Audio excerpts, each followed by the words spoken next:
एक बार की बात है, जंगल में एक सियार रहता था। एक दिन वो शिकार के लिए जंगल में एक पुराने पेड़ के नीचे खड़ा था।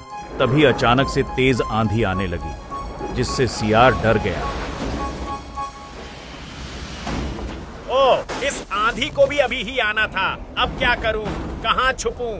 आसपास कुछ दिखाई भी नहीं दे रहा। इससे पहले सियार कुछ समझ पाता, वहां जोर की आंधी आई और पूरा पेड़ हवा के तेज झोंके से सियार के ऊपर ही गिर पड़ा, जिससे सियार बुरी तरह घायल हो गया। हाय, इस पेड़ को भी मेरे ही ऊपर गिरना था। अब मैं क्या करूं? घायल सियार किसी तरह वहां से चलते हुए अपनी गुफा में पहुंचा और आराम करने लगा। आखिर उसे चोट जो लगी थी, पर कुछ समय बाद उसे जोरों से भूख लगने लगी। बहुत तेज भूख लगी है। मुझे शिकार करने के लिए गुफा से निकलना ही होगा, वरना यहाँ पड़े पड़े भूख से ही मर जाऊंगा। सियार भूख बर्दाश्त नहीं कर पाया और किसी तरह घायल अवस्था में ही शिकार की तलाश में अपने गुफा से बाहर आया, जहां कुछ दूर जंगल में चलते ही उसे एक खरगोश दिखा। वाह, अगर ये खरगोश मेरे हाथ लग जाए तो मेरी भूख मिट जाएगी। सियार खरगोश को पकड़ने के लिए उसके पीछे भागा, पर वह इतना घायल था कि खरगोश को पकड़ना उसके बस की बात नहीं थी। इसलिए खरगोश उसके हाथ से निकल गया।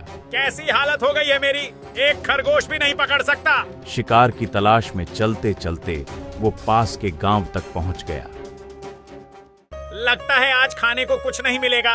इस गांव में देखता हूँ, शायद कोई मुर्गा या बकरा हाथ लग जाए। तभी कुछ लोगों ने सियार को वहां देख लिया और जोर जोर से चिल्लाने लगे। सियार, गांव में सियार आ गया, पकड़ो उसे, मारो। गांव वाले सियार को मारने के लिए हाथ में डंडे और कुल्हाड़ी लेकर उसके पीछे पड़ गए। ये देखकर सियार अपनी जान बचाने के लिए भागने लगा और भागते भागते एक धोबी के घर के सामने पहुंच गया। सियार अब थक चुका था और उसमें और भागने की हिम्मत नहीं थी, पर गांव वाले उसके पीछे अभी भी पड़े थे। ये गांव वाले तो मेरा पीछा ही नहीं छोड़ रहे। अगर जल्दी कुछ नहीं किया तो ये गांव वाले मुझे छोड़ेंगे नहीं। सियार छिपने के लिए जगह ढूंढने लगा। तभी सियार की नजर एक घर के बाहर रखे एक ड्रम में पड़ी। हाँ, ये जगह सही रहेगी। इस ड्रम के अंदर छुप जाता हूँ। जब गांव वाले चले जाएंगे तभी बाहर निकल जाऊंगा। सियार बिना कुछ सोचे अपनी जान बचाने के लिए ड्रम में कूद गया। धोबी ने उस ड्रम में कपड़ों के लिए नीला रंग घोल के रखा था। सियार किसी तरह अपने सांस रोककर रंग में डूबा रहा। इसमें तो पानी भरा है, आसमान से कूदे और पानी में गिरे। खैर, बस थोड़ी देर की बात है। गांव वालों ने सियार को बहुत खोजा, पर वो उन्हें नहीं मिला। लगता है सियार भाग गया, चलो वापस अपने घर चलते हैं। जब सियार को पूरी तरह से यकीन हो गया कि गांव वाले वहां से चले गए हैं, तो वह ड्रम से बाहर निकला। वो पूरी तरह भीग चुका था। ओह, पानी में पूरी तरह से भीग गया हूँ। जल्दी से जंगल जाना चाहिए, इससे पहले कि कोई और मुसीबत आ जाए। सियार जैसे ही जंगल की ओर गया, उसने देखा कि सारे जानवर उसे देखकर डर रहे हैं और उसे देखकर भाग भी रहे हैं। भागो, जंगल में कोई अलग जानवर आ गया है। ये तो बहुत ही खतरनाक लगता है, भागो। सबको डरते देखकर पहले तो सियार को कुछ समझ में नहीं आया, और जब वो थका हुआ सियार पानी पीने के लिए जंगल के नदी के किनारे गया, तब उसने पानी में अपनी परछाई देखी। वो पूरी तरह से नीला हो गया था। तब उसे बात समझ में आई और चतुर और चालाक सियार के मन में एक बात आई। अच्छा, तो ये बात है। मतलब उस ड्रम में पानी नहीं बल्कि नीला रंग था, और जंगल के जानवर मेरे नीले रंग के कारण मुझे कोई और जानवर समझ के डर रहे हैं। जंगल में राज करने का ऐसा मौका दोबारा नहीं मिलेगा। हा हा हा। सियार अपनी योजना अनुसार जानवरों के पास जाकर उन्हें रोकने लगा। सुनो मेरे जानवर भाइयों, मुझसे डरने की कोई जरूरत नहीं है। भागो मत, मेरी बात सुनो, मैं तुम्हें कोई नुकसान नहीं पहुंचाऊंगा। सियार उनके पास गया और उन्हें एक मनगढ़ंत कहानी सुनाई। भाइयों, मैं समझ सकता हूँ कि तुम लोग मेरा नीला रंग देखकर मुझसे डर रहे हो। मैं ये भी जानता हूँ कि इस रंग का जानवर इस जंगल तो क्या पूरी धरती में नहीं पाया जाता। सही कहा, तुम कहाँ से आए हो? मैं स्वर्ग से आया हूँ। मुझे भगवान ने यहाँ भेजा है एक संदेश देकर। तुम जल्दी से सब जानवरों को बुला लाओ तो मैं भगवान का संदेश सुनाऊं।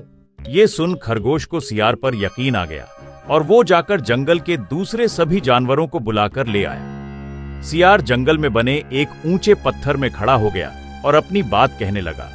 आप सबका स्वागत है। मुझे भगवान ने खुद इस जंगल में भेजा है क्योंकि तुम लोगों का कोई रक्षक नहीं है और आज से मेरा काम तुम्हारी रक्षा करना है। भगवान ने मुझे इस जंगल का राजा बनाकर भेजा है और आज से तुम लोग मेरी प्रजा होगे। मेरे रहते तुम लोगों को कभी किसी से डर नहीं होगा। हे भगवान के दूत, हम सबको तुम्हारी बात पर यकीन है। आज से तुम ही हमारे राजा होगे। हे महाराज, आप बताइए हमारे लिए क्या आज्ञा है? तुम्हें अपने महाराज की खूब सेवा और आदर करना चाहिए। इस बात का हमेशा ध्यान रखना होगा कि मुझे किसी भी तरह की कोई तकलीफ नहीं हो, क्योंकि मैं कोई साधारण जानवर नहीं हूँ। इसलिए मेरे खाने पीने में कोई कमी नहीं होनी चाहिए। महाराज, ऐसा ही होगा। आपकी सेवा करके हमारा जीवन धन्य हो जाएगा। उस दिन से जंगल के सभी जानवर सियार की सेवा में लग गए और सियार अपना जीवन ठाठ बाट से गुजारने लगा। सियार मजे में था, पर एक बात का डर उसे रहता था कि कहीं जंगल का कोई दूसरा सियार उसे पहचान न ले और उसकी पोल न खोल दे। इसलिए उसने शेर को आदेश दिया, जंगल के सभी सियारों को भगा दिया जाए क्योंकि उनके कारण जंगल का माहौल खराब हो रहा है। जो आज्ञा महाराज। शेर जब सियारों को भगाने गया तो सियारों के सरदार ने उससे विनती की, शेर भाई, हमें मत भगाओ। हम चुपचाप अपनी गुफा में रहेंगे, किसी को तंग नहीं करेंगे। आखिर ये जंगल हमारा भी घर है, हमारे छोटे छोटे बच्चे हैं। सियार की बात सुन शेर को दया आ गई और उसने उन्हें इस शर्त पर छोड़ दिया कि वो चुपचाप जंगल में रहेंगे। और इस तरह जंगल में नीले सियार का राज हो गया और वो मन ही मन बहुत खुश था, क्योंकि अब उसे किसी भी चीज के लिए भागना नहीं पड़ता था।